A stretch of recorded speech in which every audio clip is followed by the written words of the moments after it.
ओम नमो भगवते वासुदेवाय।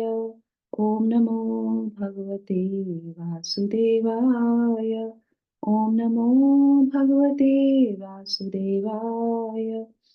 ओम अज्ञ- ओम अज्ञानतिमिरान्धस्य ज्ञानाञ्जनशलाकया चक्षुरुन्मीलितं येन तस्मै श्रीगुरुवे नमः।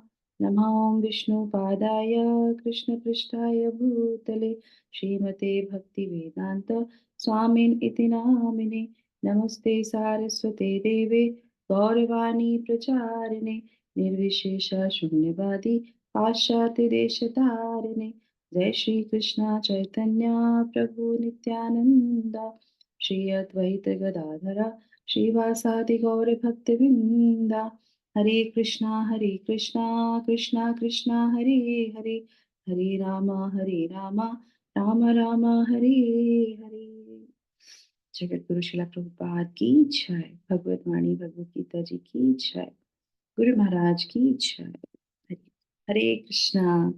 Thank you so much. हरे कृष्णा। तो आज के सत्र में जुड़ने के लिए, मंगला आरती जपा सेशन में एक साथ जो है प्रार्थनाएं करने के लिए, भगवान का नाम जप करने के लिए, और यही हमारी जो है चित्त की शुद्धि करता है जब हम साथ में मिलके एक साथ आके भगवान के नाम का जप करते हैं और भगवान से प्रार्थनाएं करते हैं। श्रीमद् भागवत में भी भगवान बोलते हैं कि जो भी एक साथ मिलके प्रार्थनाएं करते हैं मैं उससे बहुत प्रसन्न होता हूँ। तो अकेले तो करते हैं, अलग बात है, पर साथ में मिलके भगवान ज्यादा प्रसन्न होते हैं ना, तो इसीलिए एक साथ मिलके करने की बात अलग होती है। तो चलिए शुरू करते हैं आज का हमारा अध्याय 7। उसका जो है अंतिम 2 श्लोका हम पढ़ने जा रहे हैं। किसके? द्वितीय विभाग के अंतिम 2 श्लोका। तो आज हमारा द्वितीय विभाग भी कंप्लीट हो जाएगा, मतलब एच कंप्लीट हो गया और उसके बाद ए, एच ई सॉरी ई कंप्लीट हो जाएगा, है ना। एसेंस, सॉरी ये थर्ड है कि सेकंड चल रहा है? एच ई सेकंड ही चल रहा है ना। है एसेंस। एसेंस में ये जो है पहले तत्व ज्ञान दिया और उसके बाद फिर प्रैक्टिकल ज्ञान। तो इस तरीके से हम जो है आज इसको खत्म कर देंगे। एसेंस क्या है? सबका निचोड़ क्या है? भगवान ही है। हर चीज में भगवान, एवरीवेयर भगवान है, और इसी को बोलते हैं एसेंस। तो ये हमारा जो है आज कंप्लीट हो जाएगा। ओके, तो इसके बाद जो है, ओके तो इसके, हाँ तो ये हो जाएगा 11 12। तो 11वें श्लोक में भी भगवान जो है फिर से अपने जो है बता रहे हैं कि किस तरीके से वो कारण के कारण है। और 12वां जो श्लोक है उसमें भगवान क्या करेंगे? पूरी तरीके से उसको कंक्लूड कर देंगे, और कंक्लूड के साथ साथ नए विषय में प्रवेश कर देंगे। ठीक है, तो वो कैसे करेंगे वो हम चर्चा करेंगे। तो श्लोक संख्या 11। बलं बलवतां चाहं कामरागविवर्जितं धर्माविरुद्धो भूतेषु कामोऽस्मि भारतवर्षभ। बलं बलवतां चाहं कामरागविवर्जितं धर्माविरुद्धो भूतेषु कामोऽस्मि भरतवर्षभ। मैं बलवानों का कामनाओं तथा इच्छाओं से रहित बल हूँ। हे भरत श्रेष्ठ अर्जुन, मैं वह काम हूँ जो धर्म के विरुद्ध नहीं है। यस, तात्पर्य पढ़िए प्रतिमा माता जी। हरे कृष्ण। हरे कृष्णा। बलवान पुरुष की शक्ति का उपयोग दुर्बलों की रक्षा के लिए होना चाहिए, व्यक्तिगत आक्रमण के लिए नहीं। इसी प्रकार धर्म सम्मत मैथुन संतानों उत्पत्ति के लिए होना चाहिए, अन्य कार्यों के लिए नहीं। अतः माता पिता का उत्तरदायित्व है कि वे अपनी संतान को कृष्ण भावना भावित बनाएं। थैंक यू माता जी। हरे कृष्ण। तो अभी हम लोग पहले इसके बारे में थोड़ी चर्चा करेंगे, उसके बाद फिर 12वां श्लोक लेंगे। ठीक है, आज दोनों श्लोकों को हम लोग कंप्लीट करेंगे। तो भगवान क्या बोल रहे हैं? बलम बलवताम चाहम काम राग विवर्जिता। तो विवर्जित का मतलब क्या होता है? विवर्जित का मतलब होता है कि, कोई बताएगा विवर्जित का मतलब क्या है? यहाँ पे बताइए। विवर्जितम, रहित, उसके बिना। उसके बिना। किसके बिना? काम और राग के बिना जो बल है वो मैं हूं। तो वो कौन सा हो गया? वो धार्मिक हो गया। जो भी चीज गलत होती है वो अधार्मिक होती है, और जो जो चीज धर्म के जो होती है, जो सही होती है वो धार्मिक होती है। तो भगवान यहाँ पे कह रहे हैं मैं धार्मिक बल हूँ, अधार्मिक बल नहीं हूँ, है ना। तो इसको हम थोड़ा सा समझ लेते हैं। तो सबसे पहले जैसे हम देखते हैं कि श्रीला प्रभुपाद भी यहाँ पे बोल रहे हैं कि बलवान पुरुष की शक्ति का उपयोग बलवान पुरुष की शक्ति का उपयोग दुर्बलों की रक्षा के लिए होना चाहिए, व्यक्तिगत आक्रमण के लिए नहीं होना चाहिए। इसी प्रकार धर्म सम्मत, तो उन्होंने जो है स्त्री पुरुष के संग और मैथुन की बात यहाँ पे की है, क्योंकि वो भी जो है एक तरह से बल होता है और उसको जो है गलत तरीके से वो उपयोग करते हैं। तो हमें इसमें बहुत सारे हमारे लिए शिक्षाएं भी आती हैं। ये लास्ट है, कंक्लूड कर रहे हैं भगवान। तो भगवान देखिए हर जगह उपस्थित रहते हैं, है ना। तो इसके लिए बहुत अच्छा एक एग्जाम्पल है जो मैं आपको यहाँ पे बताऊंगी, कि जो अधार्मिक बल है वो कौन सा है? रावण का बल, है ना। रावण का क्या था? उसके पास बहुत बल था, पर वो क्या था, उसने अपने बल का उपयोग कहाँ किया था? सीता का हरण करने में, है ना। इंद्र का सबके ऊपर शासन करता था, वो सबके ऊपर, कोई भी ऐसा नहीं बचता जहाँ पे वो नहीं करता हो। और सीता जी से जब वो जाके मिलते हैं, तो उनसे भी कहते हैं तुम्हें पता है मैं कितना शक्तिशाली हूँ। मेरे से अगर मैं क्रोध में आ जाऊं तो मेरे से ना पूरी सृष्टि जो है थर थर कांपती है। इंद्र से लेके सारे देवी देवता सब मुझसे थर थर कांपते हैं। तो इसलिए तुम मेरा कहना मान लो। तो उनको वो डराते हैं कि तुम मेरा कहना मान लो, पर उनको नहीं पता था कि वो तो खुद ही एक शक्ति है, वो तो भगवान की शक्ति है, उनसे वो क्यों डरेगी जो है रावण से। और फिर क्या होता है? भगवान कहते हैं कि जो भी अपने बल का दुरुपयोग करता है, जो भी अधार्मिक बल रहेगा, तो वहां पे भगवान नहीं रहेंगे, और फिर वहां पे क्या होगा? बल नष्ट होगा, और वो जो बलवान व्यक्ति है वो भी नष्ट हो जाएगा। तो रावण भी इसी तरीके से नष्ट हो गया, ठीक है। उसके बाद दूसरा, अब आगे ये हो गया हमारा, क्या है? जो अधार्मिक है, ठीक है। अब उसके बाद आ जाते हैं कि विवर्जित बल कौन सा हुआ। तो विवर्जित बल के लिए बहुत अच्छा है उदाहरण रामायण से ही। आप बताइए, रामायण से ही दूसरा उदाहरण जो विवर्जित है, धार्मिक है, जो भी बल भगवान के लिए यूज किया जाता है वो। हाँ, हनुमान की। यस, बिल्कुल सही है, बिल्कुल अपोजिट। हनुमान जी, हनुमान जी के कितना बल था। और अच्छा, हनुमान जी में बल भी था, और दूसरी बात उससे पहले एक और होता है, काम और राग का मतलब क्या होता है वो भी हम थोड़ा सा समझ लेंगे। तो हनुमान जी के पास इतना बल था, तो एक बार जो है ये जो है हमारे भीमसेन भीमसेन जो है अर्जुन इनसे बोलते हैं, क्या कहते हैं, हनुमान जी से, कि मुझे आप ये बताइए कि आप जो है इतने बलवान हैं, इतने बलवान थे, और फिर भी जो है भगवान राम को रावण का सामना करना पड़ा। अरे आप ही उसको मार मुर के खत्म कर देते, आपने पूरी लंका जला दी, फिर आपने रावण को क्यों? आप भी रावण को खत्म कर देते, बात खत्म हो जाती, इतना होता ही नहीं। तो वहां पे हनुमान जी कहते बात तो सही है, कि वो जो बल था, उतना बल तो था मेरे पास कि मैं जो है रावण को खत्म कर सकता था, पर भगवान राम का श्रेय चला जाता, क्योंकि उसका उद्धार तो भगवान राम को ही करना है, क्योंकि भगवान सिर्फ जो है मारने थोड़ी ना आते हैं, वो तो उद्धार करते हैं। तो उसने उसका तो उद्धार भी होना था ना, कि वो उससे मुक्त होके निकल जाए। मैं उसका उद्धार हुई ना, मैं तो उसको मार देता, पर उद्धार तो भगवान करते, वो उनका ही काम है, उन्हीं का ही श्रेय है। तो उन्होंने अपने बल को वहां तक यूज किया जहां तक धर्म कहता था, उसके ऊपर नहीं किया। जहां पे ऊपर की सत्ता आती है वहां पे वो बल छोटा हो गया। है बल, पर उसका उपयोग नहीं करना, कि जहां पे बड़ों का बल है, जहां पे उनको यूज करना, वो वहीं पे करेंगे, हम वहां पे नहीं रहेंगे। तो उन्होंने अपने बल को वहां पे शो नहीं किया, प्रदर्शन नहीं किया। और उनके पास बल था, फिर भी वो शांत बैठे रहे। जब ये चर्चा हो रही थी कि समुद्र लांग के कहाँ जाना है, लंका जाना है, तो सबसे चर्चा हुई कि कौन जाएगा, कौन जाएगा। सारे बंदर जो थे वहां पे वो कहे हम जाएंगे, देखो हम यहाँ तक छलांग लगा लेते हैं, ये वो, है ना। पर जो हनुमान जी थे वो चुपचाप बैठे थे, उनको कुछ भी नहीं। ऐसा रामायण में भी आता है कि वो शांत बैठे रहते हैं। उसके बाद जब उनको बताया जाता है, कौन बताता है उनको, हनुमान जी को, कि तुम्हें इतनी शक्ति है? जापत राम मामता जी। राम भगवान ने। जब वो उनको बोलते हैं कि अरे तुम में तो बहुत शक्ति है, वो कह रहे हैं मेरे में कहाँ शक्ति है, कह रहे नहीं तुम में है शक्ति, तुम तो छलांग लगा सकते हो, तुम लंका जा सकते हो। तो ये भी हो गया। तो राग और काम से जो वर्जित रहते हैं, जो जो बल होता है वो शांत रहता है, उसको दूसरों को दिखाने की बिल्कुल इच्छा नहीं होती है, अपने आप को प्रदर्शन करने की कोई इच्छा नहीं होती है। पर जब समय होगा और आपके अंदर वो गुण है, तो भगवान आपके बल का उपयोग सही जगह पे कर लेंगे। वो किसी ना किसी को निमित्त बना के उस जगह आपको यूज करेंगे, आपको निमित्त बनाएंगे, आपको जो है वहां पे यूज करेंगे। तो हमको भगवान के लिए अपने बल का यूज करना है, और जरूरत नहीं है कुछ भी बोलने की, अगर है नहीं है, क्योंकि वो भगवान का ही बल है। पर हमें धर्म के अनुसार अपने बल का उपयोग करना चाहिए। तो ये बात यहाँ पे फिनिश हो जाती है ना। उसके बाद जो है ये हमारा जो है अरण्य कांड के अंतर्गत आता है। अध्याय जो है अध्याय संख्या जो है 65 और 66 के अंदर, ये जो मैंने अभी आपको बताया वो उसके अंदर भी आता है, ठीक है। और हाँ, तो इस तरीके से हो गया। उसके बाद जो है भगवान यहाँ पे कहते हैं बलम तथा राग विवर्जितम। तो इसका भी समझ लेते हैं कि एक्चुअल में क्या राग का मतलब है, क्या जो है काम का मतलब है। तो काम का अर्थ होता है स्वजीविका आदि की अभिलाषा करना। तो हम लोग को एक छूट दी गई है कि हम अपने जीवन यापन करने के लिए जो है पूरा सब कुछ करने के लिए उस बल का उपयोग करें, उस छूट जो हमको दी गई उसका उपयोग करें।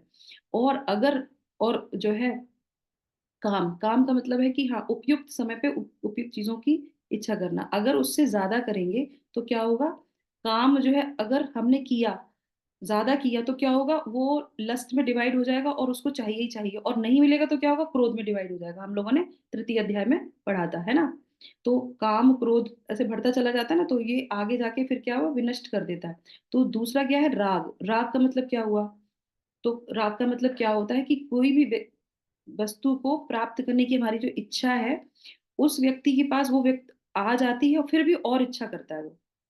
कोई व्यक्ति, किसी के पास चीज है, जैसे मान लीजिए एक गाड़ी है, अब उसके बाद एक गाड़ी से इनफ है, हम चला सकते हैं, हम सब जगह जा सकते हैं, नहीं, हमारे इनके लिए एक और गाड़ी चाहिए, उसके लिए एक और गाड़ी चाहिए, उसके लिए एक और गाड़ी चाहिए। तो ये क्या हो गया, ये राग हो गया, ये राग हो गया। और अगर ये प्रवृत्ति आगे बढ़ती है और अगर ये पूरी नहीं होती है तो वो क्रोध में परिवर्तित हो जाती है, और क्रोध जब आता है तो बुद्धि नाश हो जाती है। ये हम लोगों ने तृतीय अध्याय में भी पढ़ा था। तो इसी तरीके से, और जो भी भोग के प्राप्त करने की अति जो होती है, अति मतलब तृष्णा बहुत ज्यादा होती है, और वो कभी भी संतुष्ट नहीं होती। कल ही हम लोग श्रीमद् भागवतम में पढ़ रहे थे, तो कौन थे वो राजा ययाति, राजा ययाति के बारे में पढ़ा था। क्या था वो, तृष्णा थी, भोग करने की तृष्णा इतनी ज्यादा राग में परिवर्तित हो गई, काम जो था वो इतना ज्यादा परिवर्तित हो गया। तो शिला प्रभुपाद क्या बताते थे वहां पे, कि जैसे घी में, अगर अग्नि में घी डालोगे हवन में तो क्या होगा,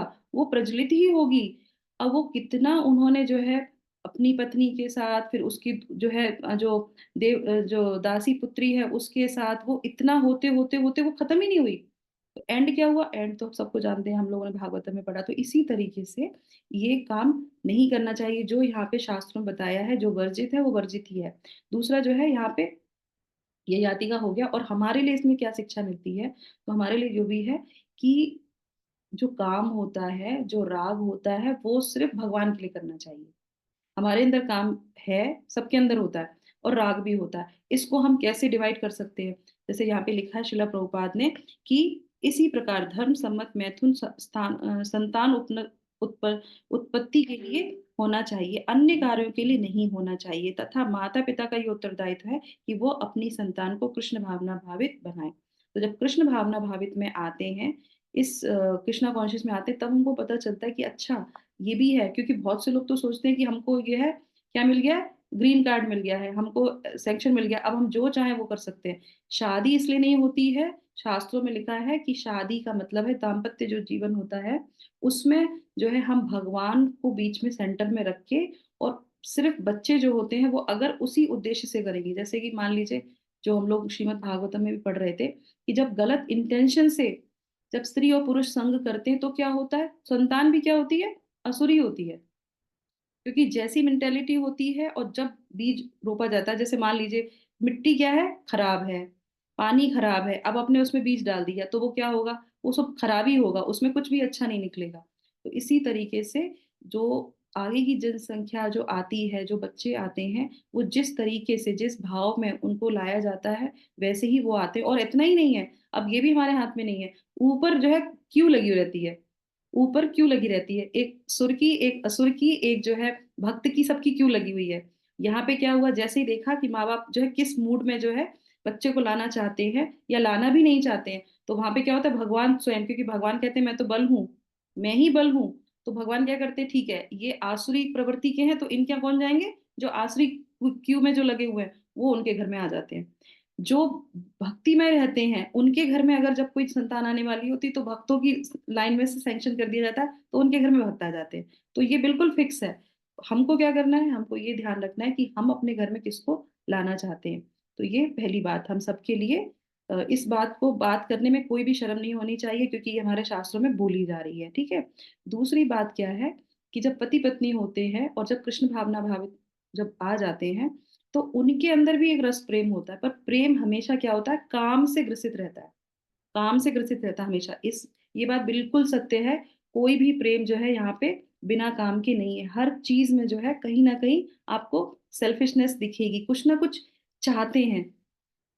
इससे मुझे याद आया, जब हम भक्ति में आते हैं तो हमें देना सीखना चाहिए, लेना सीखना नहीं चाहिए। क्योंकि पहले जो हम जिस प्रवृत्ति में थे, भौतिक समाज में आप देखेंगे कहीं पे भी किसी भी रिलेशन में सिर्फ लेना लेना लेना।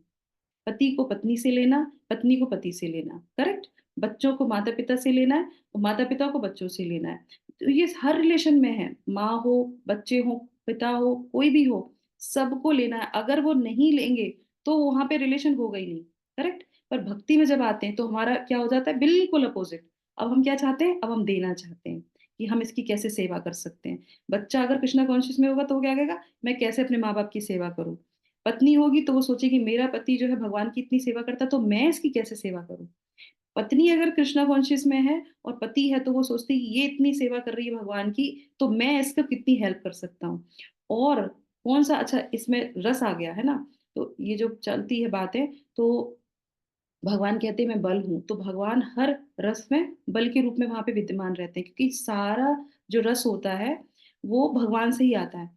आप मुझे बताइए कितने प्रकार के रस होते हैं, सबको पता है। थोड़ा सा अलग जा रहे हैं पर कोई बात नहीं। नवरस माताजी, हम्म? नवरस, नवरस, नवरस। कौन कौन से, मुख्य कौन से होते हैं। मुख्य कौन से? प्रेम। इसमें हम भगवान की सेवा करते हैं, बस वो वाले रस। ओके। भगवत गीता के इंट्रोडक्शन में बताए हैं, बताइए संतोषनी माता जी। जिस रस से माधुर्य, हम भगवान की सेवा करते हैं, हाँ। माधुर्य रस, करेक्ट, यस। करुणा, माधुरी करुणा रस, रस, नहीं करुणा मुख्य रस। रस। ये जो आप बोल रहे हैं वो गौड़ रस है, जो माता जी बोल रही हैं वो मुख्य रस है। यस, पहला हो गया माधुरी रस, दूसरा माधुर्य, भक्ति रस माता जी। नहीं, दास, हाँ दास से सेकंड दास हो गया, वेरी नाइस। और तीसरा वात्सल्य, वात्सल्य, वेरी गुड।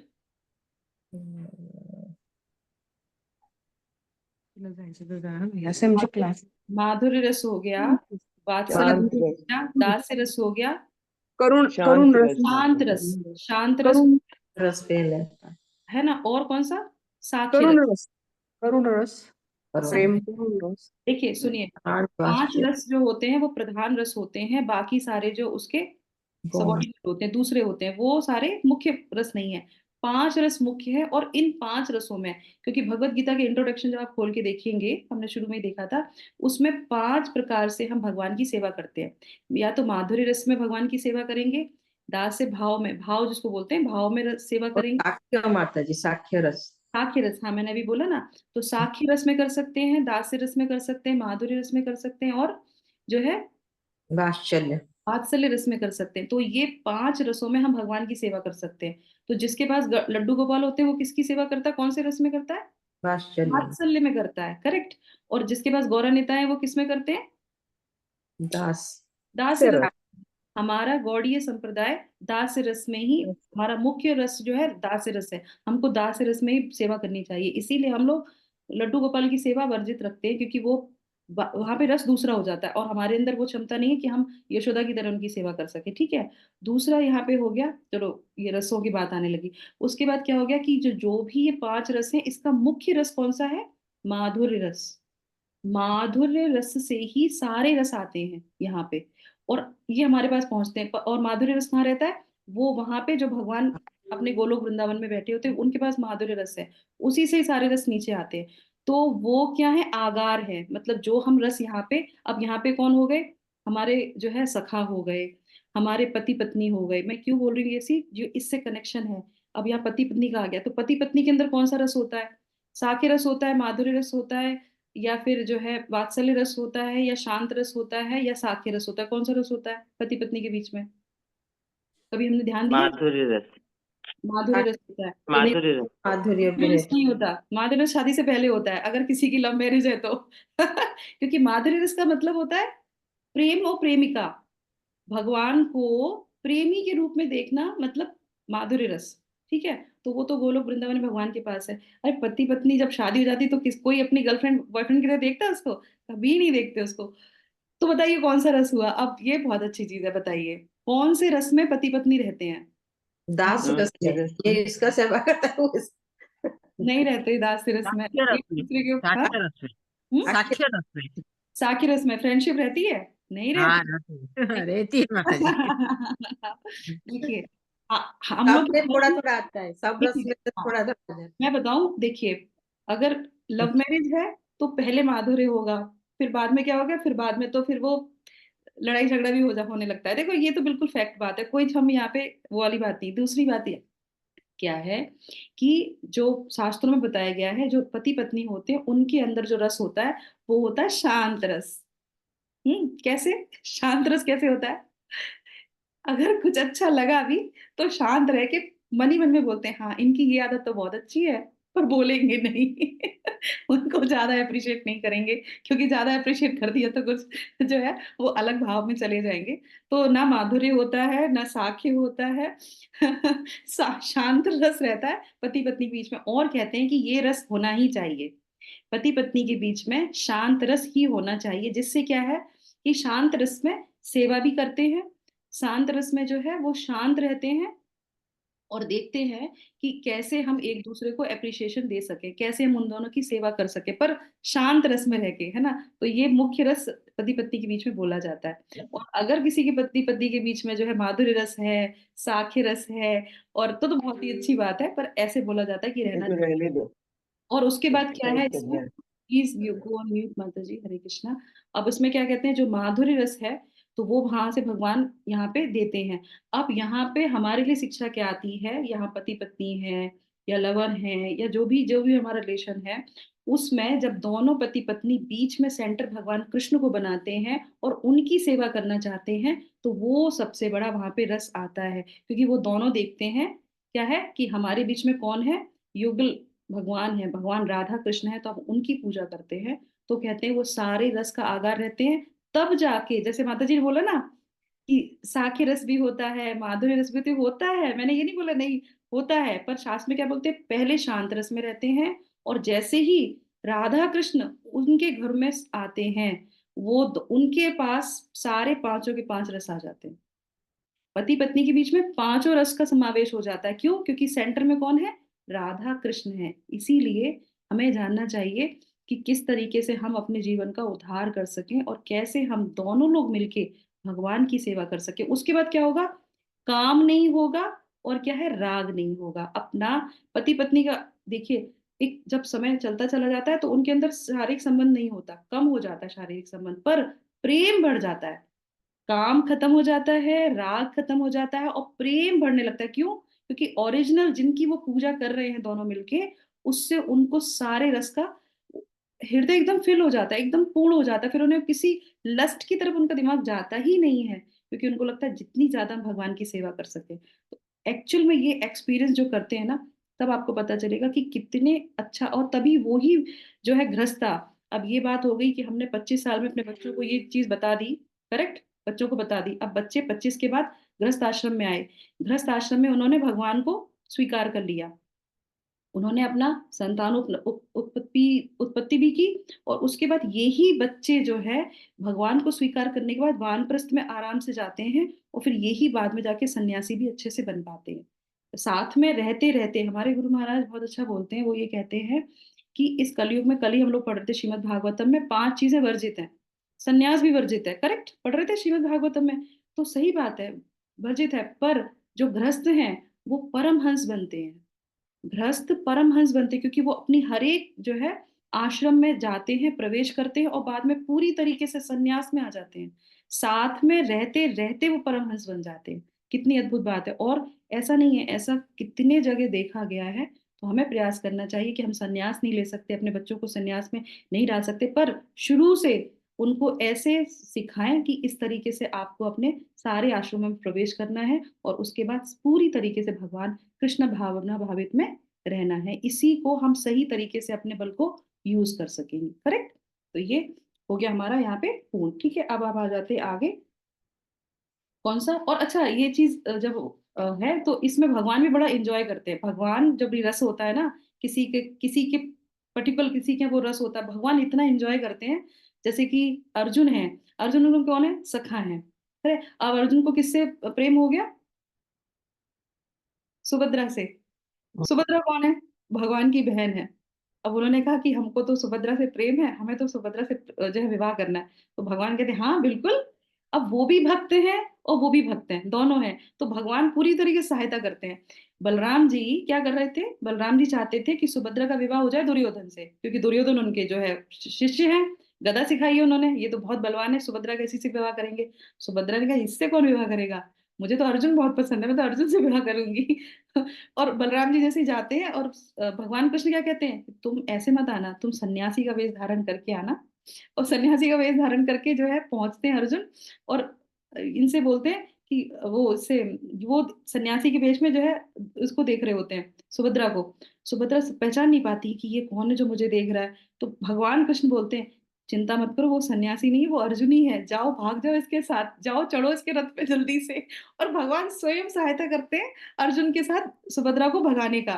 जब बाद में बलराम जी को पता चलता है, तो बलराम जी बहुत क्रोधित होते हैं, बोले ये क्या चल रहा है बीच में, बताओ मैं इसकी शादी वहां पे करा देता, और ये जो है अर्जुन जो है मेरी बहन को भगा के ले गया।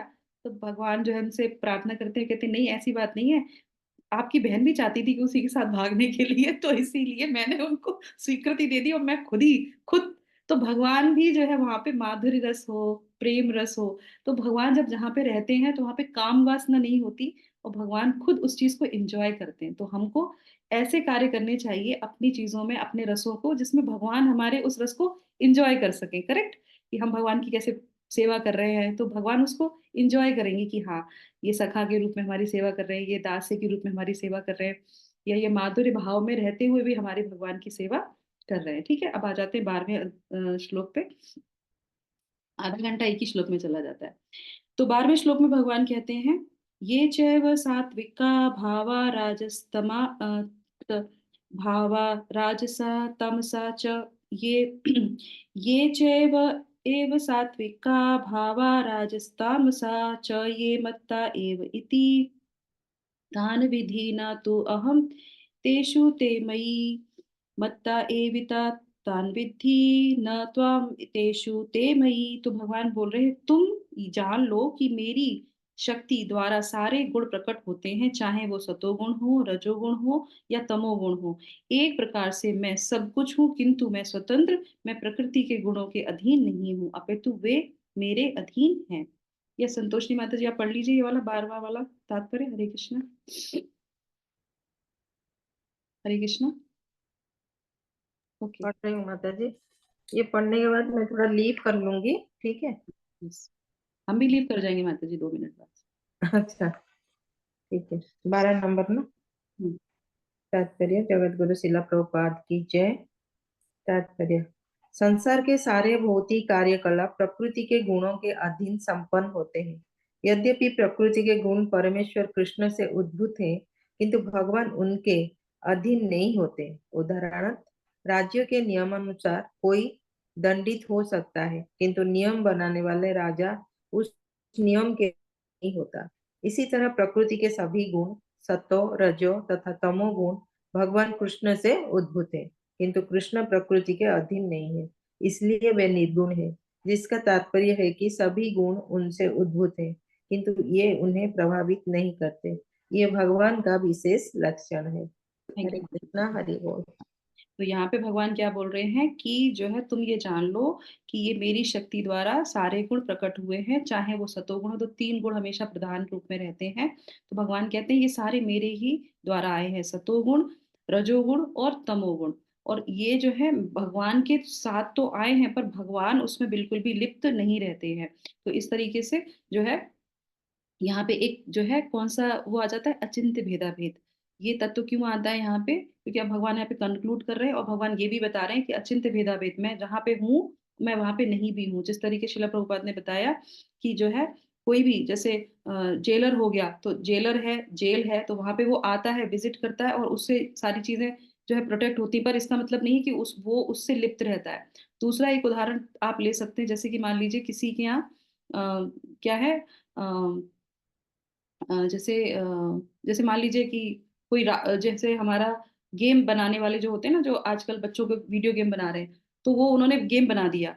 अब उनसे ही उनकी बुद्धि वहां पे लगी, इंटेलिजेंस लगा, उन्होंने सारा उसमें अपना सब कुछ यूज किया और वो दे दिया, है उन्हीं का ही, पर वो उसको उपयोग नहीं करते हैं, क्योंकि उनको उसको जरूरत ही नहीं उपयोग करने की। उसको उपयोग कौन करते हैं? हमारे बच्चे करते हैं, और वो उसमें लिप्त रहते हैं। क्यों? क्योंकि वो उसे ऐसे बना दिया। तो भगवान ने भी क्या बनाया, जब ये सृष्टि हुई तो तीनों गुण प्रधान रूप में भेज दिए, और उसमें हम सब लोग लिप्त रहते हैं, पर भगवान उसमें लिप्त नहीं रहते हैं। अब सबसे इंपॉर्टेंट चीज यहाँ पे क्या हो गई कि कैसे हम इस चीज से बाहर आ सकते हैं। भगवान ने बोला ये चीज, भगवान यहाँ पे अपनी विभूति बता रहे हैं। ये भगवान ने थोड़ा सा यहाँ पे टच किया विभूतियों को, क्योंकि भगवान आगे जाके 10वें अध्याय में पूरी जो है 84 विभूतियों का वर्णन करेंगे। कितनी? 84 विभूतियों का, एक ही चैप्टर में, 10वें अध्याय में। तो यहाँ पे भगवान टच करते हैं, शुरुआत करते हैं विभूतियों की। तो शुरुआत किससे करते हैं? 3 गुणों से, कि ये 3 गुण जो है वो मेरी ही विभूति हैं, पर मैं उससे लिप्त नहीं रहता हूँ। हम कैसे इनसे बाहर रहेंगे? जब बोल दिया कि भगवान ने भेजा है तो हम सब उसमें लिप्त रहते हैं, तो कैसे हम तमोगुण, रजोगुण और जो है सतोगुण, ज्यादा से ज्यादा सतोगुण में रहना चाहिए, पर हम लोग रजोगुण और तमोगुण में ज्यादा लिप्त रहते हैं। तो कैसे हम इससे बाहर आ सकते हैं? अगर हम भगवान की शरण में आएंगे तो ही हम इससे बाहर आ सकते हैं। तो इसके लिए उदाहरण मैं दे देती हूँ आपको, समय थोड़ा कम है हमारे पास। तो इसमें क्या है, चैतन्य चरितामृत में जो है मध्य लीला में 22 में जो है अध्याय के 31वें प्यार में आता है, कृष्ण सूर्य सम माया है अंधकार, यहाँ कृष्ण तहाँ नहीं माया राधिकार। तो जहाँ बोलते हैं कि जहाँ पे सूर्य की तरह कृष्ण है, जहाँ पे कृष्ण होते हैं, वहां पे माया का अंधकार नहीं होता है ना। तो इसको कैसे समझेंगे? जैसे मान लीजिए सूर्य निकल रहा है ना, तो सूर्य की तरफ अगर हम फेस करके खड़े होंगे तो क्या हमें परछाई दिखाई देगी? देगी? नहीं दिखाई देगी। जब हम सूर्य की तरफ पीठ करके खड़े होंगे, पीठ करके खड़े हो गए, तो फिर क्या दिखाई देगी? परछाई दिखाई देगी। तो भगवान हमें परछाई नहीं देते, भगवान हमको प्रकाश ही देते हैं। पर हम जब भगवान की तरफ पीठ करके खड़े होते हैं तो हमें अपना प्रतिबिंब दिखाई देता है, यानी कि हमको परछाई दिखाई देती। और ये परछाई क्या है? ये ही माया है ना। तो अगर कोई कहे कि कैसे हम इन तीनों गुणों से बाहर निकल सकते हैं, भगवान की तरफ मुख करके खड़े होंगे तो कभी भी जो है माया परेशान नहीं करेगी आपको। और आप जैसे ही उनकी तरफ पीठ करेंगे तो ये रजोगुण, तमोगुण और ये आपको बांध के रखेंगे। और ये ऐसे नहीं है, ये भगवान ने जब भेजा तो ये क्या हो, ये तीनों अपनी तरफ खींचते हैं। सतोगुण अपनी तरफ खींचेगा, रजोगुण अपनी तरफ खींचेगा, तमोगुण अपनी तरफ खींचेगा। तो कैसे मानेंगे? जैसे जो सुबह सत्र में आते हैं वो सब सतोगुण में आते हैं, ठीक है। रात में जो सोते हैं, कि हम जल्दी सो जाते हैं, कि जैसे कि हम सुबह जल्दी उठ जाएंगे, तो वो तमोगुण में प्रवेश किया उन्होंने, पर सुबह उठ ही नहीं पाए। क्या? तमोगुण ने उनको छोड़ा ही नहीं। इसीलिए, और तमोगुण में रहने इसीलिए बोलते हैं, जो सुबह मंगला आरती में आते हैं, डेली नियम से आते हैं, उनको जल्दी ही आध्यात्मिक उन्नति मिलती है, वो जल्दी ही भगवान के करीब पहुंचते हैं, और वो तमोगुण और रजोगुण से थोड़ा जो है दूर रहते हैं। दूसरा है जो है यहाँ पे इसी अध्याय के 14वें श्लोक में जो है भगवान बोलते हैं यहाँ पे, देवी है सा गुणमयी मम माया दुरत्या, मामेव ये प्रपद्यन्ते माया मेताम तरन्ति ते। तो ये जो है मेरी ही माया है, और जो भी मायेव प्रपद्यन्ते, जो मेरी शरण में आता है, वो इस तीनों गुणों से बाहर निकल जाता है, मेरी माया के तीनों गुणों से बाहर निकल जाता है। तो इसी तरीके से हमको इस माया से बाहर निकलने का प्रयास करना चाहिए। डेली क्लास में आना चाहिए, और क्लास में आके क्या करना चाहिए? हरे कृष्णा महामंत्र, भगवत गीता का एक श्लोक, तभी हम जो है इन 3 गुणों से बाहर निकल सकते हैं, और भगवान इसमें बिल्कुल भी लिप्त नहीं रहते हैं, है ना। तो इसीलिए इसी के साथ हम यहाँ पे इसको विराम करते हैं। हरे कृष्णा कृष्णा कृष्णा हरे हरे, हरे रामा राम राम हरे हरे। जगत गुरु श्रील प्रभुपाद की जय। भगवत वाणी भगवत गीता जी की जय। तो यहाँ पे हम लोगों ने 3 गुणों का, भगवान की विभूतियों को सुनते हुए इस पूरे जो है दूसरे खंड को जो है पूर्ण कर लिया। अब हम लोग तीसरे खंड में प्रवेश करेंगे कल से, ठीक है। हरे कृष्णा, सभी लोग को सादर प्रणाम। आप सभी लोग का दिन शुभ हो, मंगलमय हो। हरि ओम तत्सत।